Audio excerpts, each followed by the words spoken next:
Hi students, जो topic अभी हम दीक्षाला इंस्टीट्यूट में कवर करने वाले हैं वो है हमारे एंजियोस्पर्मिक प्लांट। हम प्लांट किंगडम पढ़ रहे हैं और प्लांट किंगडम में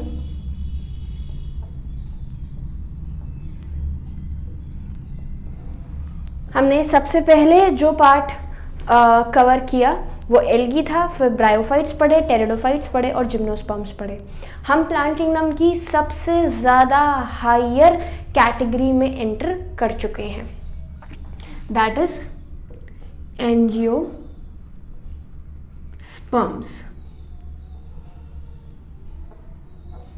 जैसे जिम्नोस्पर्म्स की बात करी थी तो जिम्नोस्पर्म्स में जिम्नो का मतलब नेकेड था, स्पर्मा का मतलब सीड था। यहाँ पर एंजियो का मतलब कवर्ड है, स्पर्मा का मतलब सीड है। कवर्ड सीड्स बेसिकली, अगर एंजियोस्पर्म्स को मैं सबसे पहले आपको बताऊं कि भाई एंजियोस्पर्म्स क्या होते हैं, बिना कोई टाइम डिले किए या फिर कोई भी एक्सेसिव एक्सप्लेनेशन दिए हुए, कि भाई क्योंकि अब तक जितने कैटेगरीज पढ़े उसमें हम सब में एक प्रीवियस रिवीजन देते आए हैं। क्लियर? मैं यहाँ पे आपको सिर्फ कनेक्शन शो करूँगी, किससे? हमारे सिंपल बात करें तो जिम्नोस्पर्म से। सबसे पहला जो कंपैरिजन है या फिर जिम्नोस्पर्म्स को और एंजियोस्पर्म्स को आपस में जिस कैटेगरी की वजह से एक दूसरे से अलग किया है, वही सबसे इम्पॉर्टेंट फैक्टर एंजियोस्पर्म को एक हायर कैटेगरी का ऑर्गेनिज्म बनाता है। और ये एक ऐसा प्लांट है, ये एक ऐसा ट्री है या एक ऐसा प्लांट किंगडम का मेंबर है जो कि आपको हर एरिया में हर जगह पे इजीली मिल जाएगा। मतलब अगर हम जैसे ब्रायोफाइट्स की बात करें, टेरिडोफाइट्स की बात करें, एल्गी की बात करें, तो उनका जो क्या बोले हम कि जो डिस्पर्सल था वो कैसा था? रिस्ट्रिक्टेड था, कि भाई हर जगह पे ये मेंबर्स हमें नहीं मिलते थे।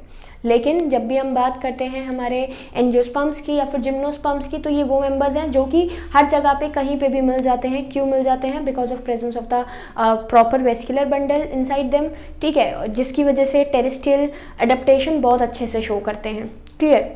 इसके साथ साथ जो ट्रीज़ हैं या फिर इन यहाँ के जो मेंबर्स हैं, ये पूरी तरीके से अगर बात की जाए तो true root stems leaf system को दिखाते हैं। वेस्कुलर बंडल बहुत प्रॉपर है, true root stems leaves present हैं। तो ये सब तो पॉइंट ऑफ डिस्कशन यहाँ पर होना ही नहीं चाहिए या नहीं होगा। क्यों नहीं होगा? क्योंकि इसका रीज़न ये है कि भाई क्योंकि ये सारी चीज़ें जब हम जिम्नोस्पर्म्स में पढ़ चुके हैं, तो now we are entering into the higher category from the gymnosperm. Gymnosperm से हम कहाँ की तरफ बढ़ रहे हैं? हायर कैटेगरी की तरफ ही बढ़ रहे हैं। तो ये जो हायर कैटेगरी की तरफ हमने मतलब जो हम बढ़ रहे हैं, उसमें ऑब्वियसली जो कैरेक्टर है वो डेवलप्ड होगा, अंडर डेवलप नहीं होगा। तो वेस्कुलर बंडल की presence, true root stems leaves की प्रेजेंस, या फिर हम बात करें जो अडेप्टेशन है वो हर जगह पर होती है, ये सब अगर बात की जाए तो ये सब एक कॉमन चीज़ हो गई। क्लियर? हमने टेरिडोफाइटा को जो ख़त्म किया था वो बोला था कि भाई एवोल्यूशन में कनेक्शन बना दिया ब्रायोफाइट से जिम्नोस्पर्म तक। वो मेन इंपॉर्टेंट पॉइंट क्या था? वो था हमारा सिंपल मतलब याद करें तो सीड का प्रेजेंस। तो बेसिकली जब क्रिप्टोगैम्स को और फेनेरोगैम्स को भी आपस में एक दूसरे से अलग किया जाता है, तो इन दोनों को अलग करने का भी one of the most important reason हमारा क्या रहा है? प्रेजेंस ऑफ सीड और एब्सेंस ऑफ सीड। तो अब टेरिडोफाइटा तक हमने कोई सीड का प्रेजेंस नहीं देखा, लेकिन जिम्नोस्पर्म्स में हमने सीड देखे। सीड भी देखे, लेकिन कैसे सीड थे? नेकेड सीड्स थे। यहाँ पे जब आप बात करते हो तो एंजियोस्पर्म्स की, तो एंजियोस्पर्म्स में सीड भी प्रेजेंट है and they are covered seeds. Basically कौन सी कैटेगरी है? Covered seed. Presence of covered seeds simple इनका कैरेक्टरिस्टिक फीचर है। मतलब क्या है इसका? मतलब ये है that ovules are enclosed within the ovary।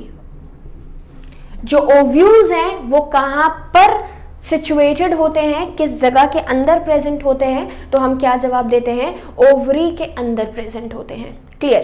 इसके बाद जब हम आगे बढ़े तो आगे बढ़ने पर हमने क्या देखा कि एंजियोस्पर्म्स का साइज क्या होता है भाई, बड़े हैं, छोटे हैं, हर्ब्स बनाते हैं, श्रब्स बनाते हैं, टॉल ट्रीज बनाते हैं, कैसे ट्रीज बनाते हैं? तो उसका जवाब क्या है भाई, ये स्मॉलेस्ट ट्री से लेके लार्जेस्ट तक कवर करते हैं। स्मॉलेस्ट बात करें तो वोल्फिया एग्जाम्पल है, क्वेश्चन पूछ लिया जाता है स्मॉलेस्ट प्लांट या स्मॉलेस्ट ट्री, तो सिंपल वोल्फिया। और लार्जेस्ट की बात करें तो यूकेलिप्टस, इसी कैटेगरी की, इस कैटेगरी का स्मॉलेस्ट वोल्फिया एंड लार्जेस्ट जो है वो क्या है हमारा यूकेलिप्टस। तो जब आप एंजियोस्पर्म्स की बात कर रहे हैं तो एंजियोस्पर्म जो है वो सीड्स बनाते हैं, सीड की प्रेजेंस होती है, और ये जो सीड है ये कहाँ पर इनक्लोज होता है, ओवरी के अंदर इनक्लोज होता है। ओवरी के अंदर इनक्लोज होने के साथ साथ, क्योंकि अब जब ओवरी के अंदर होगा तो यहाँ पे एक इंपॉर्टेंट पॉइंट और बना, ये स्मॉलेस्ट से लार्जेस्ट ट्री तक इसमें मिलते हैं। मैं दूसरे पॉइंट से कनेक्टेड फोर्थ पॉइंट बना रही हूं, क्या बना रही हूं कि if the ovules are enclosed within the ovary, अगर ओव्यूल्स हमारी ओवरी के अंदर इनक्लोज्ड हैं तो इसका मतलब ये है कि यहां पर फ्रूट का फॉर्मेशन भी होगा।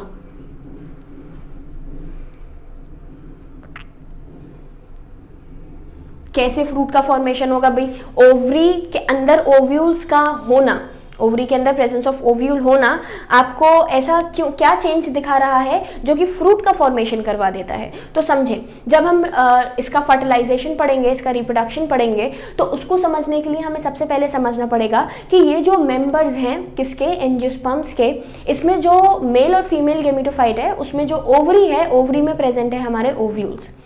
पोस्ट फर्टिलाइजेशन का मतलब क्या है, जब मेल गैमीट फीमेल गैमीट के साथ फ्यूज कर जाता है, तो मेल गैमीट का फीमेल गैमीट के साथ फ्यूज करने के बाद फर्टिलाइजेशन, ये फिनोमेना या ये जो इवेंट है हमारे लाइफ साइकिल में, ये फर्टिलाइजेशन कहलाता है। फर्टिलाइजेशन के बाद प्लांट के अंदर लगातार कुछ ना कुछ चेंजेस होते हैं, और यही फर्टिलाइजेशन के बाद जो प्लांट्स के अंदर आपके सडन चेंजेस आ रहे हैं, ये चेंजेस हमारे क्या बनाते हैं, ये चेंजेस हमारे कहलाते हैं पोस्ट फर्टिलाइजेशन चेंजेस। मतलब फर्टिलाइजेशन के बाद क्या क्या फर्क आया। क्लियर। अब यहाँ पे जैसे हमारे पास, क्योंकि जब आप एक एंजियोस्पर्मिक प्लांट की बात कर रहे हो तो उसमें एक स्पेशलाइज्ड स्ट्रक्चर प्रेजेंट होता है जिसको हम फ्लावर कहते हैं। क्लियर। ये जो फ्लावर है, इस फ्लावर के अंदर डिफरेंट पार्ट्स होते हैं, मेल गैमीट होता है, फीमेल गैमीट होता है जिसको हम स्टेमन कहते हैं, ओवरी, या फिर सिंपल बात करें पिस्टिल या कार्पिल कहा जाता है। तो यही जो पिस्टिल या कार्पिल है जिसको आप ओवरी कह रहे हो, जिसमें ओव्यूल प्रेजेंट है, तो फ्रूट का फॉर्मेशन एक पोस्ट फर्टिलाइजेशन इवेंट है। फ्रूट का फॉर्मेशन एक कैसा इवेंट है, पोस्ट फर्टिलाइजेशन इवेंट है, जो कि हमें क्या बताता है, जो कि हमें ये बताता है कि फर्टिलाइजेशन के बाद the ovary will converted into the fruit. Ovary किस में कन्वर्ट होगी, ovary will converted into fruit. किसमें कन्वर्ट हो जाती है हमारी ओवरी, फ्रूट में कन्वर्ट हो जाती है। तो भाई जब ओवरी होगी तभी तो फ्रूट में कन्वर्ट होगी। ओव्यूल्स कहाँ इनक्लोज्ड है, ओवरी में इनक्लोज्ड है, तभी कवर्ड ओव्यूल्स कहे जाते हैं। क्लियर। और यही फॉर्मेशन करते हैं हमारा किसका, यही फॉर्मेशन करते हैं हमारी, सिंपल बात करें तो फ्रूट का। अगर ओवरी नहीं होगी तो कन्वर्जन नहीं होगा, जैसे जिम्नोस्पर्म्स में नहीं हुआ, फ्रूट का फॉर्मेशन नहीं हुआ। क्यों नहीं हुआ, क्योंकि वहां ओवरी प्रेजेंट थी ही नहीं। बाकी जैसे अब फ्रूट का फॉर्मेशन मैंने आपको बताया, इंपॉर्टेंट कैरेक्टरिस्टिक था ओव्यूल्स ओवरी में प्रेजेंट होना, फ्रूट का फॉर्मेशन होना। फ्लावर भी इन प्लांट्स के अंदर बनते हैं। तो सबसे पहले जब हम एक्सप्लेन करते हैं तो यही बोलते हैं, these are the flowering plants, these are the fruiting plants and the seeds are covered within the ovary. तो बात क्या होती है, एक ही होती है। सिस्टम जैसे बोला जा रहा है कि भाई एंजियोस्पर्म्स हैं, तो एंजियोस्पर्म्स में कैरेक्टर्स सारे हैं भाई, फाइब्रस रूट्स भी मिलेंगी, टैप रूट सिस्टम भी मिलेगा, मतलब tap root system adventitious root system दोनों मिलेगा। लीफ का जो हम पार्ट बोले तो पिन्नेट लीव्स भी होती हैं, या फिर हम बात करें तो सिंपल लीव्स भी होती हैं, कंपाउंड लीव्स या फिर सिंपल लीव्स। रूट्स की बात मैंने आपको अभी अभी बताई, क्या होता है कि भाई रूट टैप रूट भी हो सकती हैं, एडवेंटिशियस भी हो सकती हैं। दूसरा मैं आपको क्या एक्सप्लेन कर रही हूँ कि भाई जो स्टेम है वो ब्रांचिंग शो करती है। तो ये सब तो रहे कॉमन एंजियोस्पर्मिक कैरेक्टर जो हमें हर जगह पर देखने को मिल जाते हैं। इंपॉर्टेंट फीचर जो यहाँ पर 5th में मेंशन कर रही हूँ वो क्या है हमारा, presence of flower. Presence of flower. अब इस प्रेजेंस ऑफ फ्लावर को समझाने से पहले मैं एक पॉइंट आपको और समझाऊंगी, फिर फ्लावर के कैरेक्टर को हम आगे बढ़ाते हुए चलेंगे। क्या हमने यहाँ एंजियोस्पर्म्स को डिवाइड किया है 2 कैटेगरीज में। कौन कौन सी 2 कैटेगरीज में? एक तो है हमारे मोनोकोटिलिडन्स, दूसरे हैं हमारे dicotyledons. Monocotyledons and dicotyledons, what does it mean? भाई क्या मतलब है इसका मोनोकॉट्स का और डाइकॉट्स का, तो समझेंगे। मोनोकॉट का मतलब जिसमें सिंगल कोटिलिडन हो, प्रेजेंस ऑफ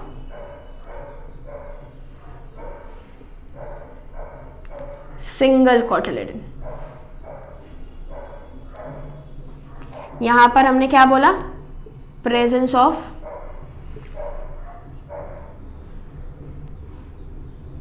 भाई कोटिलिडन्स क्या होते हैं? तो जब एंडोस्पर्म का फॉर्मेशन होता है तो हमारा जो स्टोर्ड फूड है, जो एंडोस्पर्म है, वो कोटिलिडन्स का फॉर्मेशन करता है। अगर सिंगल पार्ट रहेगा तो वो सिंगल कोटिलिडन कहलाएगा, अगर 2 बना देता है तो डबल कोटिलिडन्स कहलाते हैं। जैसे समझेंगे कैसे, तो अगर मैं बादाम लूँ, बादाम को रात भर पानी में सोक करूँ, रात भर पानी में सोक करने के बाद जब मैं उसको सुबह निकालूंगी तो छीलते टाइम ही जब हम बादाम को पील कर रहे होते हैं, उसका छिलका बाहर निकाल रहे होते हैं, तभी वो 2 पार्ट्स में स्प्लिट हो जाता है, ठीक है। या फिर जब आप उसको कट कर रहे होते हो तो वो 2 पार्ट्स में स्प्लिट हो जाता है। चना लिया, चने को रात भर पानी में भिगोया, सुबह उठकर अगर मैं उसको हल्का सा भी प्रेस करती हूँ तो it will get separated into the 2 parts, 2 part में इजीली सेपरेट हो जाएगा। तो वो हमारे क्या होते हैं, डाइकॉट्स होते हैं, जो डबल कोटिलिडन की प्रेजेंस को शो कर रहे हैं सीड्स के अंदर। क्लियर? दूसरे हम मोनोकॉट का अगर एग्जाम्पल दें तो आपने मक्का लिया, मक्के को पानी में भिगोइए, स्प्लिट करने की कोशिश कीजिए, 2 पार्ट्स में स्प्लिट नहीं होगा। मैं बात करूं चावल की, चावल को आप रात भर पानी में भिगोइए या फिर सोक करिए पानी में और उसके बाद उसको स्प्लिट करने की कोशिश कीजिए, it will not gate splits into the 2 half. जैसे बादाम 2 पार्ट्स में टूट गया, जो हमारे कैशू नट्स होते हैं वो 2 पार्ट्स में स्प्लिट हो जाते हैं। मैं चने की बात करूं 2 पार्ट्स में स्प्लिट हो जाता है, ऐसे ही चावल है, मक्का है, या फिर यही जो पार्ट्स हैं ये 2 पार्ट्स में, गेहूं है 2 पार्ट्स में स्प्लिट नहीं होते। तो वो जो 2 पार्ट में स्प्लिट नहीं हो रहे हैं दैट आर कॉल्ड मोनोकॉट्स, और जो 2 पार्ट्स में स्प्लिट हो जाते हैं उनको हम क्या कहते हैं, उनको हम कहते हैं हमारे डाइकॉट्स। तो यहाँ पे प्रेजेंस है सिंगल कोटिलिडन्स की, यहाँ पे प्रेजेंस है डबल कोटिलिडन की। ये तो हो गया एक्सटर्नल फीचर को देख के आप पता कर लेंगे, सीड को देख के पता कर लेंगे कि मोनोकॉट है या फिर डाइकॉट है।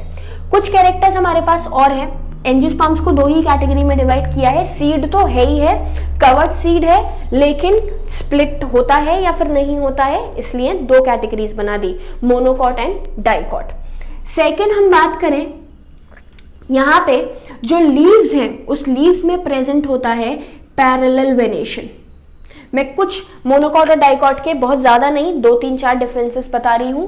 पैरेलल वेनेशन, पैरेलल वेनेशन का क्या मतलब है, यहां पर वेनेशन प्रेजेंट होता है रेटिक्यूलेट वेनेशन।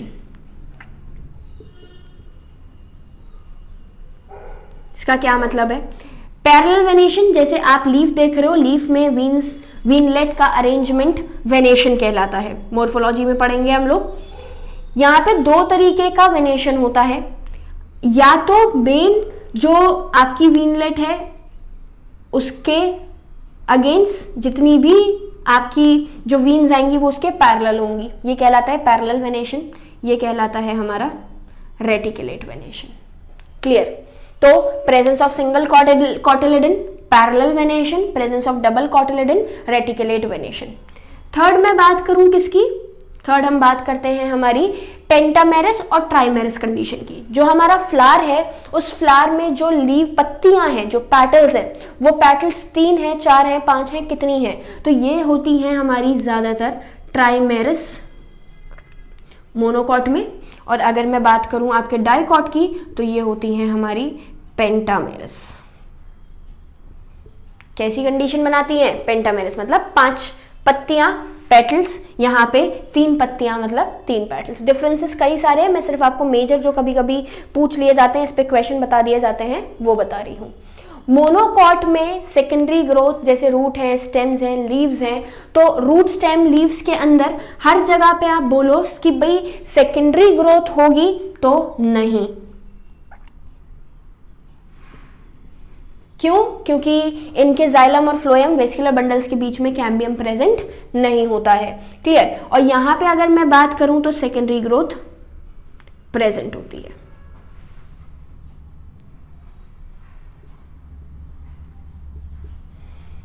एब्सेंट लिख देते हैं इसको। क्लियर? लास्ट में हम एग्जाम्पल दे देते हैं। एग्जाम्पल वही भाई व्हीट है, राइस है, सब मोनोकॉट है। क्लियर? और यहाँ आप एग्जाम्पल दे दो आपका आमंड्स, जो कि डबल कॉटिलेडन्स जो हैं वो बनाते हैं। तो एंजियोस्पर्म में हमने क्या क्या चीज़ें कवर करी, क्या क्या पार्ट पढ़ा, क्या क्या देखा, उसको समझ लेंगे। सबसे पहले सीड्स जो हैं वो कवर्ड होते हैं। किस में कवर्ड होते हैं? विद इन द ओवरी, जिस वजह से हम इसको क्या बोलते हैं? Ovules are enclosed within the ovary. Naked seeds नहीं है।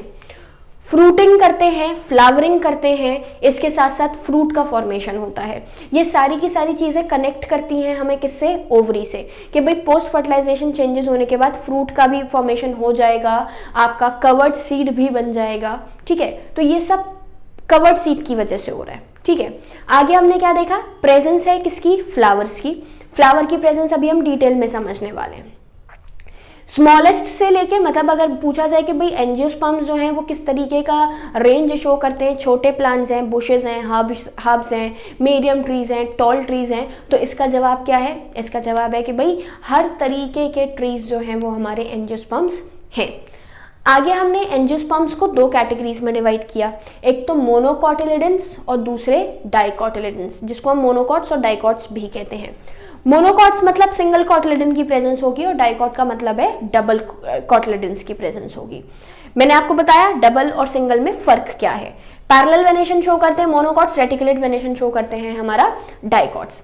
ट्राइमेरस कंडीशन बनाती हैं 3 पत्तियां, पैटल्स, सिंपल, यहाँ पे 5 पैटल्स प्रेजेंट होती है। ये कुछ कॉमन चीजें हैं। सेकेंडरी ग्रोथ जैसे रूट स्टेम लीव्स की बात करते हैं भाई, तो हर जगह पे सेकेंडरी ग्रोथ जो है वो प्रेजेंट नहीं होती, लेकिन यहाँ पर आपके चाहे रूट्स की बात करो चाहे स्टेम्स की बात करो, they will show the secondary growth inside the plant. क्यों होती है सेकेंडरी ग्रोथ? सेकेंडरी ग्रोथ होती है because of presence of, simple हम क्या बोले, because of presence of cambium between the xylem and phloem, जो कि क्लोज्ड हम बोले क्या बनाता है? क्लोज्ड वेस्कुलर बंडल्स बनाते हैं। हमारे पास 2 तरीके के वेस्कुलर बंडल्स थे, एक तो क्लोज वेस्कुलर बंडल और एक open vascular bundle. Cambium present है तो क्लोज, नहीं है तो ओपन वेस्कुलर बंडल्स बनाते हैं। अब यहाँ पे जो मैंने 5th पॉइंट मेंशन किया वो प्रेजेंस ऑफ फ्लावर है। ये तो सब रहे कॉमन कैरेक्टर्स, क्लियर, जो कि एक्सटर्नल फीचर्स को कैसे क्या है ये सब चीज़ें शो कर रहा है। लेकिन सबसे इंपॉर्टेंट फैक्ट जो हमें यहाँ पे पढ़ना होता है वो पढ़ना होता है रिप्रोडक्शन किसके थ्रू होता है। जैसे हमने हेट्रोस्पोरस कंडीशन पढ़ी, उस हेट्रोस्पोरस कंडीशन में क्या होता था? उस हेट्रोस्पोरस कंडीशन में आप प्लांट्स के अंदर डिफरेंट स्पोर्स बना के, माइक्रोस्पोर, मेगास्पोर बना के, और क्या करते थे? फर्टिलाइजेशन के प्रोसेस को परफॉर्म करवाते थे। यहाँ पर there is a presence of a proper specialised reproductive structure known as flower. यहाँ पर किसकी प्रेजेंस है? यहाँ पर एक स्पेशलाइज्ड रिप्रोडक्टिव स्ट्रक्चर की प्रेजेंस है, और वही स्पेशलाइज्ड रिप्रोडक्टिव स्ट्रक्चर आपका क्या बनाता है? फ्लावर बनाता है। इस फ्लावर के अंदर हमारे पास 2 पार्ट्स हैं। इस फ्लावर के अंदर हमारे पास कितने पार्ट्स हैं? 2 पार्ट्स हैं। कौन कौन से 2 पार्ट्स हैं? तो एक तो मेल पार्ट और एक फीमेल पार्ट। मतलब हमारे पास फ्लावर की भी जो प्रेजेंस है वो कई तरीके के होते हैं, बेसिकली 3। पहला फ्लावर जिसमें सिर्फ मेल होगा या फिर सिर्फ फीमेल होगा, either male will be present और फीमेल विल बी प्रेजेंट। दूसरा मैं बात करूं male and female, both the organs are present on the same flower, वो आपका बाइसेक्सुअल फ्लावर कहलाता है। मींस बाइसेक्सुअल मींस 2 सेक्स का प्रेजेंट होना।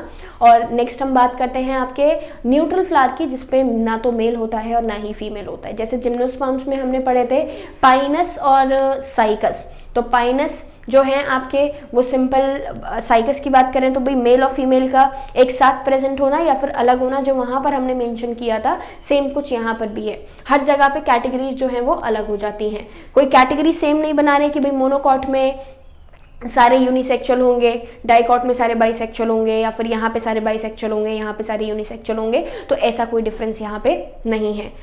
अलग अलग जगहों पे कैटेगरी के बेसिस पे फ्लावर दो कैटेगरी में डिवाइड करवा दिए जा रहे हैं, आइदर यूनिसेक्सुअली और बाइसेक्सुअली। मतलब एक सेक्स का प्रेजेंस है एक ही फ्लावर पे, कहीं कहीं जगहों पे दो का भी एक साथ हो जाता है।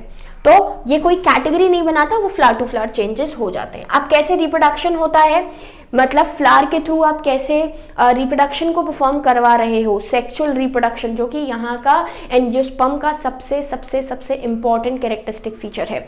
मतलब इस पे तो हम पूरा का पूरा चैप्टर भी स्टडी करते हैं, that is reproduction in angiospermic plants. तो वो रिप्रोडक्शन के बेसिस पे ही एंजियोस्पर्म सबसे ज़्यादा जाने जाते हैं, क्योंकि एक higher kind of sexual reproduction ये एंजियोस्पर्म्स के थ्रू शो किया जाता है। और क्यों हो रहा है, तो फ्लावर की वजह से सारे के सारे स्ट्रक्चर्स को हम समझेंगे अभी।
एंजियोस्पर्मिक फ्लावर, फ्लावर भी मैं यहाँ मेंशन कर देती हूँ, एंजियोस्पर्मिक फ्लावर। सो सबसे इंपॉर्टेंट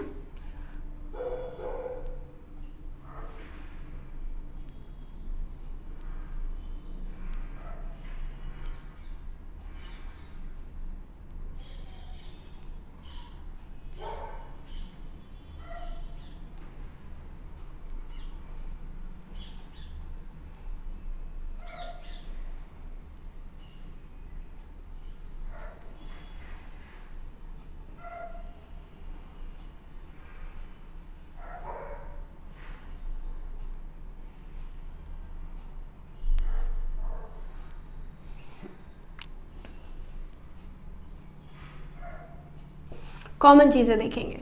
सबसे पहले ये है हमारी पैटल्स, जो ब्राइटली कलरफुल पार्ट होता है वो पैटल्स कहलाती हैं, और सिंपल अगर हम बात करें जो ग्रुप ऑफ पैटल्स होता है वो कोरोला कहलाता है। ग्रीन स्ट्रक्चर जो हमारे फ्लावर के नीचे हमें हमेशा प्रेजेंट दिखता है, फोटोसिंथेटिक होता है नेचर में, इसको हम आपकी सेपल्स भी कहते हैं। और ये जो सेपल्स हैं ग्रुप कहलाता है हमारा कैलिक्स। तो calyx and corolla, groups of petal and sepals known as corolla and calyx. आगे हमने क्या देखा, ये है हमारा थैलेमस, या फिर इसको हम रिसेप्टेकल भी कहते हैं। ये सब एसेसरी पार्ट है जो कि रिप्रोडक्शन में तो कुछ हेल्प नहीं करवा रहे हैं, लेकिन रिप्रोडक्शन के प्रोसेस को परफॉर्म करवाने के लिए हेल्पफुल होते हैं, लाइक प्रोटेक्शन देने के लिए या फिर इंसेक्ट्स को अट्रैक्ट करने के लिए, फर्टिलाइजेशन के लिए, पॉलिनेशन के लिए। तो ये प्रोसेस जो है वो परफॉर्म करवाया जाता है। बहुत एक छोटा सा ओवरव्यू मैं आपको यहाँ पर दे रही हूँ, बहुत ज़्यादा डिटेल नहीं। ये जो है हमारे, ये है स्टेमन,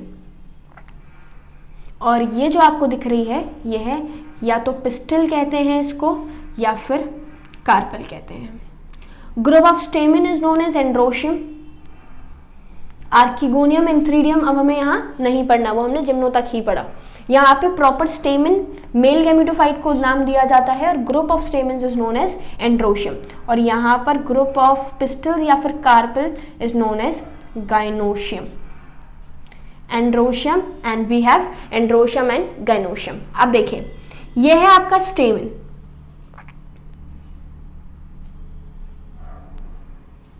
दिस इज योर स्टेमन।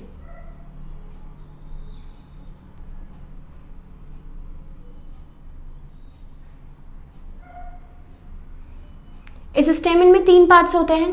सबसे पहले होता है बेस जो कि थैलेमस से कनेक्टेड रहता है। ये लॉन्ग थ्रेड लाइक स्ट्रक्चर हमारा फिलामेंट बनाता है। फिलामेंट के बाद ये हमारा पार्ट जो है क्या कहलाता है, एंथर कहलाते हैं, जो कि कैसा है, बायलोब्ड। इसी बायलोब्ड एंथर के अंदर बनते हैं मेल गैमीट्स, जिसको हम क्या कहते हैं, इसको हम कहते हैं पॉलन ग्रेन। एक pollen mother cell 4 pollen grain का फॉर्मेशन करती है। क्लियर।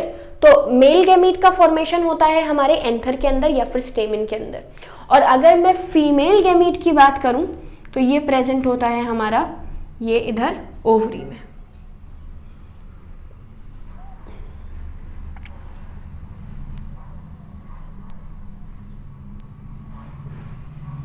सबसे ऊपर है स्टिग्मा।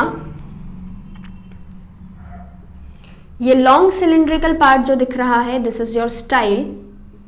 ये जो नीचे स्वलन स्ट्रक्चर दिख रहा है, दिस इज योर ओवरी, जो मैं बार बार आपको मेंशन कर रही हूं, that seeds are enclosed within the ovary. तो भाई सीड्स किधर हैं, हियर इज योर सीड्स, या फिर क्या कहलाते हैं, ओव्यूल्स भी कहलाते हैं। बात को समझे। तो हमने क्या बोला, सबसे पहले हमने बात करी कि जो फ्लावर है उस फ्लावर के अंदर रिप्रोडक्शन के लिए रिप्रोडक्टिव ऑर्गन्स की बात करें तो there are 2 reproductive organ, one is the stamen which is the male organ and second is the ovary, या फिर सिंपल पिस्टल या फिर कार्पल बोलते हैं, that is your female sex organ. Female sex organ जो है सीड्स या फिर ओव्यूल्स बनाती है। सीड हम बाद में कहते हैं, ओव्यूल अभी ओव्यूल ही कहा जाएगा। इन्हीं ओव्यूल्स के अंदर प्रेजेंट होता है हमारा एग। आप समझे होता क्या है, हमारे एंथर से निकला हुआ पॉलन ग्रेन, क्योंकि भाई सीड डिस्पर्सल हर जगह करवा रहे हैं हम, जो फीमेल गैमीट है, जो आपका एग सेल है, वो हमेशा अपनी ही जगह पर कन्फाइंड रहता है, अपनी ही जगह पर प्लेस्ड रहता है। लेकिन जब आप बात करते हैं आपकी किसकी, मेल की, तो male have to cross from the anther to the stigma, मतलब एक एरिया क्रॉस करना पड़ता है जो कि एंथर से कहाँ तक पहुँचता है, स्टिग्मा तक पहुँचता है।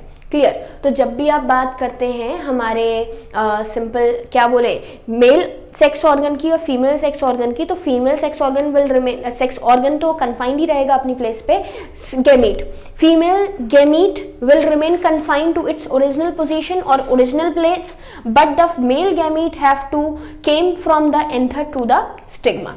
और जिस प्रोसेस के थ्रू हमारा एंथर से स्टिग्मा तक किसका मूवमेंट होता है, पॉलन ग्रेन का मूवमेंट होता है, ये हमारा क्या कहलाता है, ये हमारा कहलाता है पॉलिनेशन। तो basically the transferring of the pollen grain from the anther to the stigma is known as pollination. Pollination, अब क्योंकि रिप्रोडक्शन बहुत ज़्यादा हमें नहीं पढ़ना है, पॉलिनेशन के बारे में नहीं जानना, लेकिन फर्टिलाइजेशन बहुत इंपॉर्टेंट है, वो मैं आपको एक्सप्लेन कर रही हूँ। पर सबसे पहले समझें, ये पूरा का पूरा फ्लावर का पार्ट मैंने आपको बताया, ये हमारा स्टेमन है, स्टेमन के एंथर के अंदर पॉलन ग्रेन डेवलप करते हैं। एक पॉलन मदर सेल से, या जो स्पोरोजेनस टिश्यू का एक सिंगल सेल है, उस एक सिंगल सेल से हमारे 4 पॉलन ग्रेन बनते हैं। सेम यहाँ पे जो हमारा एक मेगास्पोर मदर सेल है, उससे हमारे 4 ओव्यूल्स बनते हैं, बट उन 4 ओव्यूल्स में से 3 ओव्यूल्स विल गेट डीजेनरेटेड या फिर नॉन फंक्शनल, और एक फंक्शनल होता है जो कि मेल गैमीट के साथ फ्यूज करने का काम करता है। क्लियर। अब यहाँ पे जब एंथर से पॉलन ग्रेन निकला, तो एंथर से पॉलन ग्रेन निकलने के बाद वो स्टिग्मा तक पहुंचेगा।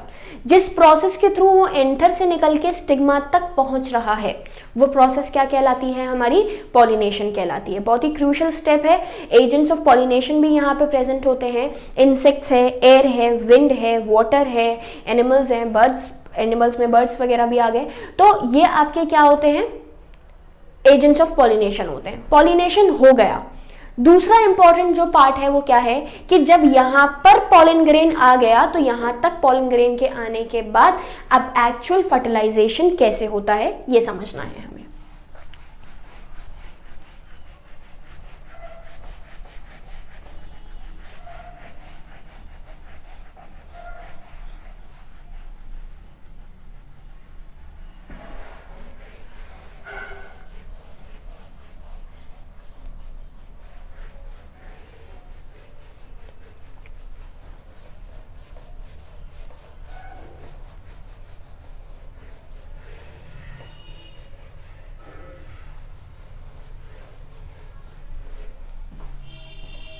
अब मैं यहाँ पे सबसे पहले आपको मेल और फीमेल गैमीट्स का डायग्राम बना के दिखा रही हूँ, जिसको हम पॉलन ग्रेन और ओव्यूल कहते हैं।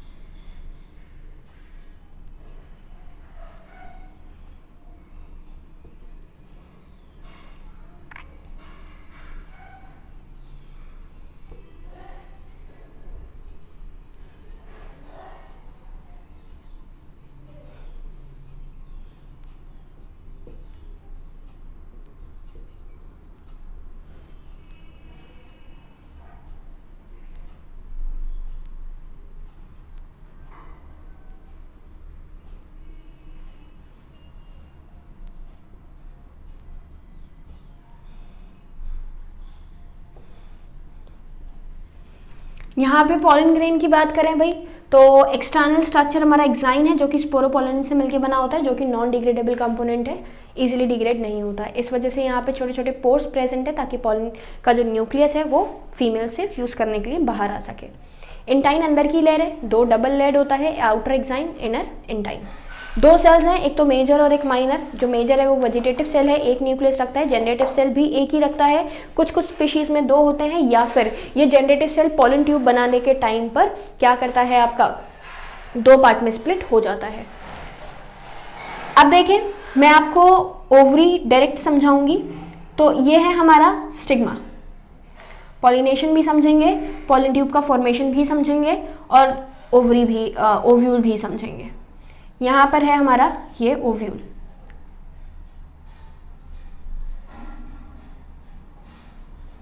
ये देखें, ये है हमारा चैलेज़ोलेंस। दिस इज योर, ये प्लेसेंटा से कनेक्टेड माइक्रोपाइल,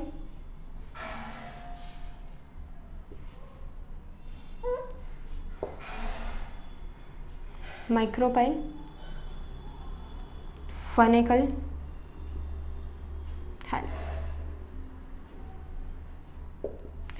आउटर इंटेग्यूमेंट,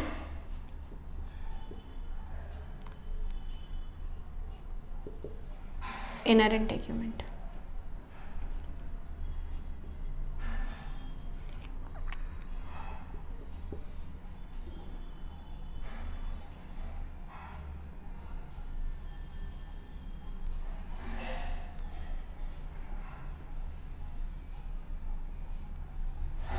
ऊपर के सेल्स तीनों एंटीपोडल्स होते हैं। ये होता है हमारा पोलर सेल, इसको मैं सर्कल कर रही हूँ, पॉइंट ऑफ डिस्कशन यहाँ पे होगा, मतलब पॉइंट ऑफ डिस्कशन है ये आपका। और ये 2 जो दिख रहे हैं, दीज आर योर सिनर्जिड्स, और सिनर्जिड्स के बीच में ये आपको जो दिख रहा है, अगेन सबसे इम्पोर्टेंट, दैट इज़ एग, इसको भी मैंने सर्कल कर दिया। यहाँ पर फिलीफॉर्म अपैरेटस भी प्रेजेंट होता है।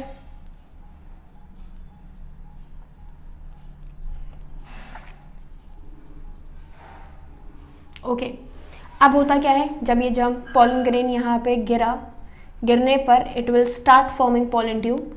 ये पॉलन ट्यूब माइक्रोपाइल से ही एंटर करती है, क्योंकि रीज़न क्या है, रीज़न ये है कि माइक्रोपाइल से ही एंट्री क्यों देगी, क्योंकि जो इंटेग्यूमेंट्स मैंने यहाँ पर बनाए हैं, this integuments does not allow the entry of any substances inside the ovule. तो एक टफ कवरिंग होती है और एक ऐसी कवरिंग है जो इजीली एंटर किसी भी चीज़ की नहीं देती। माइक्रोपाइल वो रीजन है जहाँ पर ये इंटेग्यूमेंट्स एब्सेंट होते हैं, तो इस वजह से ये पॉलन ट्यूब होती हुई कहाँ पहुँची, अंदर। भाई ये सारे के सारे न्यूक्लियस एंटीपोडल्स आपको दिख रहे हैं, सिनर्जिड्स आपको दिख रहे हैं, एग आपको दिख रहा है, पोलर आपको दिख रहा है, इन सब से हमें कोई मतलब नहीं है, ये सब डीजेनरेट कर जाते हैं। पोलर और एग का मेन काम है।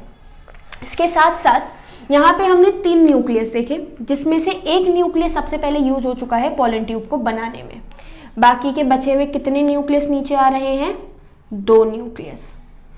ये 2 न्यूक्लियस क्या करने आ रहे हैं भाई, क्या करते हैं, तो देखें, यही प्रोसेस है जो कि बहुत डिटेल में पूछ लिया जाता है, जिसको हम बोलते हैं डबल फर्टिलाइजेशन। डबल फर्टिलाइजेशन में सबसे पहले आपने क्या देखा, पॉलन ग्रेन की बात कीजिए भाई, फीमेल में तो कई सारे न्यूक्लियसेस प्रेजेंट हैं, लेकिन मेल में सिर्फ 2 बचे हैं, क्योंकि एक जो one nucleus gets used up in the formation of the pollen tube. So double fertilisation में अब 2 तरीके का 2 बार फर्टिलाइजेशन होगा, क्यों मेल के पास कितने न्यूक्लियसेस हैं, 2, कोई दूसरा नाम नहीं है, फर्स्ट मेल न्यूक्लियस सबसे पहले कंबाइन करेगा एग के साथ। भाई एग का तो इंपॉर्टेंट रोल है ही, हम जानते हैं, पूरी की पूरी प्लांट किंगडम में एग जहां पर आता है वो फीमेल पार्टी होता है। क्या बनाएगा, जाइगोट बनाएगा। क्या कहलाती है process, syngamy. Second mail nucleus किसके साथ कंबाइन करेगा, मैंने वहां सर्कल किया था पोलर सेल, ये भी N, ये भी N, ये बना देगा 2N कंडीशन। क्रोमोसोम नंबर को भी देखना पड़ता है, मियोटिक माइटोटिक डिवीजन देखने पड़ते हैं। तो यहाँ पे ये है N, पोलर सेल में आपने एक साथ कितने न्यूक्लियसेस देखे, 2, तो ये हो गया 2N। ये बनाया हमारा एंडोस्पर्म जो कि कितना है, 3N। Process is known as triple fusion. Triple fusion क्यों बोला, क्योंकि 3 न्यूक्लियसेस कंबाइन करके एक फॉर्म बना रहे हैं, सिंगेमी। एक बार एक ओवरी में एक बार मतलब बेसिकली फर्टिलाइजेशन को कंप्लीट करने के लिए 2 बार 2 मेल न्यूक्लियसेस से कॉम्बिनेशन हुआ, यही प्रोसेस क्या कहलाता है, double fertilisation. Process known as double fertilisation. What do you mean by double fertilisation, जब 2 बार फर्टिलाइजेशन हो, एक बार बना जाइगोट सिंगेमी के प्रोसेस के थ्रू, दूसरी बार बना एंडोस्पर्म ट्रिपल फ्यूजन के थ्रू, यही प्रोसेस, यही फिनोमेना हमारा डबल फर्टिलाइजेशन कहलाता है। क्वेश्चन ये है कि जाइगोट तो समझ में आ रहा है भाई, ओवरी के अंदर zygote will converted into the fruit, ठीक है। पोस्ट फर्टिलाइजेशन मतलब चेंजेस हैं, फर्टिलाइजेशन के बाद एंटीपोडल डीजेनरेट कर जाते हैं, सिनर्जिड डीजेनरेट कर जाते हैं, ठीक है, सब खत्म हो जाता है, जाइगोट बचता है, एंडोस्पर्म बचता है, जो कि फर्टिलाइजेशन के बाद बना है। ओवरी फ्रूट में कन्वर्ट हो जाएगी, ठीक है। लेकिन मेरा इससे भी पहले एक इंपॉर्टेंट क्वेश्चन जो है वो ये है कि जाइगोट तो फ्रूट बनाएगा, समझ में आता है, मेन ऑर्गेनिज्म बनाएगा, एंडोस्पर्म का काम यहाँ पर क्या है, तो समझे। सबसे पहले मेल न्यूक्लियस एग के साथ कंबाइन करके जाइगोट बनाता है, और ये जाइगोट का जो डिवीजन है कुछ पर्टिकुलर टाइम के लिए रुक जाता है, जब तक क्या ना बन जाए, एंडोस्पर्म ना बन जाए। क्वेश्चन बहुत इंपॉर्टेंट है, बहुत फ्रीक्वेंट है, पूछ लिया जाता है, why the zygote goes into the dormant condition until the formation of the endosperm takes place. जब तक एंडोस्पर्म का फॉर्मेशन नहीं होता, जब तक जाइगोट डोर्मेंट कंडीशन में क्यों रहता है, बिकॉज डेवलपिंग जाइगोट को न्यूट्रिशन प्रोवाइड करवाने के लिए भी तो किसी चीज की जरूरत है, और ये एंडोस्पर्म कुछ नहीं है, जाइगोट का न्यूट्रिशन ही है। तो जब भी आप बात करते हैं जाइगोट के न्यूट्रिशन की, तो जाइगोट का न्यूट्रिशन आपका क्या है, एंडोस्पर्म है, क्लियर। और जब हम एंडोस्पर्म की बात करते हैं, तो ये जो हमारा एंडोस्पर्म है बच्चों, ये एंडोस्पर्म सिंपल बात की जाए तो न्यूट्रिशन प्रोवाइड करता है हमारे किसको, जाइगोट को। जब ये न्यूट्रिशन प्रोवाइड कर रहा है आपके जाइगोट को, तो इसका मतलब ये हुआ कि जब तक न्यूट्रिशन नहीं बनेगा, जब तक जाइगोट डोर्मेंट कंडीशन में ही रहेगा। जाइगोट सिंगेमी के प्रोसेस के थ्रू बन रहा है, एंडोस्पर्म ट्रिपल फ्यूजन के थ्रू बन रहा है। तो आपने जब भी बोला कि भाई व्हाट इज डबल फर्टिलाइजेशन या एंजियोस्पर्म में किस तरीके से रिप्रोडक्शन होता है, तो डबल फर्टिलाइजेशन के थ्रू ही होता है, जिसमें एक में सिंगेमी के थ्रू आप जाइगोट बनाते हो, दूसरे में एंडोस्पर्म। जाइगोट तो मेन ऑर्गेनिज्म, जो कि मेन जाइगोट हम जानते हैं कि भाई मेन ऑर्गेनिज्म बनेगा, एंडोस्पर्म का काम क्या है, इट प्रोवाइड न्यूट्रिशन। तो ये आपके पूरे के पूरे एंजियोस्पर्मिक कैटेगरी का सबसे सबसे सबसे इंपॉर्टेंट क्या बोले हम, फिनोमेना है क्या, आपका डबल फर्टिलाइजेशन। एग्जाम्पल की बात करें एंजियोस्पर्म्स में, तो भाई वही कॉमन बहुत सारे पार्ट्स हम ऑलरेडी पढ़ चुके हैं। मोनोकॉट्स के उसमें जब मोनोकॉट्स और डाइकॉट्स पढ़े थे आपके,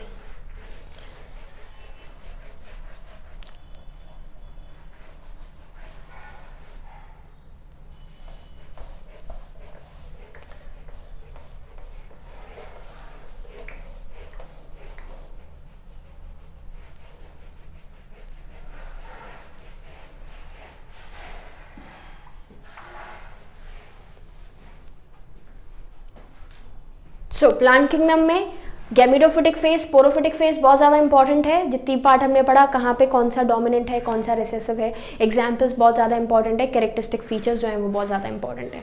तो यहाँ प्लांट किंगडम का एंजियोस्पर्म जो है वो हमने कंप्लीट कर दिया।